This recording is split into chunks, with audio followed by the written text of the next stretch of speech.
დაიბადა ქალბატონი ელენე კახეთში, თელავში, დახვეწილი ქართველი ინტელიგენტის, თავისი საქმის დიდი პროფესიონალის, სამხედრო ექიმის, დიმიტრი ახვლედიანისა და ძალზედ ლამაზი და მეტად განათლებული ქალბატონის ელისაბედ ერისთავის ოჯახში და აქვე განვლო მისმა ბავშვობის წლებმა. მაგრამ ბევრმა არ იცის ალბათ, რომ ამ პერიოდში ყველაფერი მიდიოდა იქეთ, რომ ელენე უნდა გამხდარიყო მუსიკოსი. იმიტომ რომ ძალიან ნიჭიერი იყო ამ მხრივ.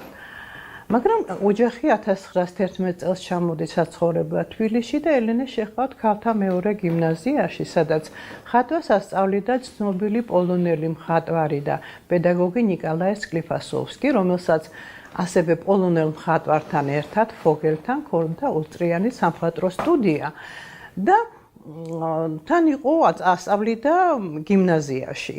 და რომ ნახა როგორ ხატავდა ელენე, მშობლებს უთხრა, მე არ ვიცი როგორი მუსიკოსი გამოვა ეს ბავშვი, მაგრამ არაჩვეულებრივი მხატვარი რო დადგება, ამის გარანტიას ეხლავე მოგცემთო და მართლაც ელენემ დაიწყო პირველი პროფესიული განათლება ფოგელის სასწავლებელში და როგორი გაკვეთილები ჰქონდათ, იცით, აი ღია ცის ქვეშ მიყავდა ძველ თბილისში ბავშვები, ფეხით ნელ-ნელა თამაშით აყავდა ჯვარზე.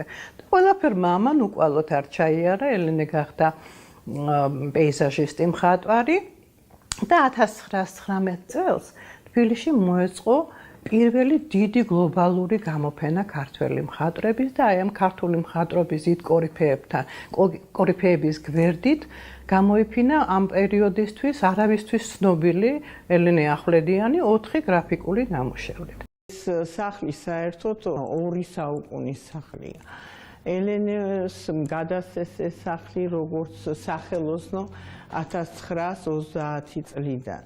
იმის შემდეგ ძალიან ბევრი ეტაპები გაიარა ამ სახლმა. ამ სახლში მუშაობდა ელენე, ქმნიდა თავის უამრავ ნამუშევრებს. აქ ქართული სული იგრძნობა და შენარჩუნებულია.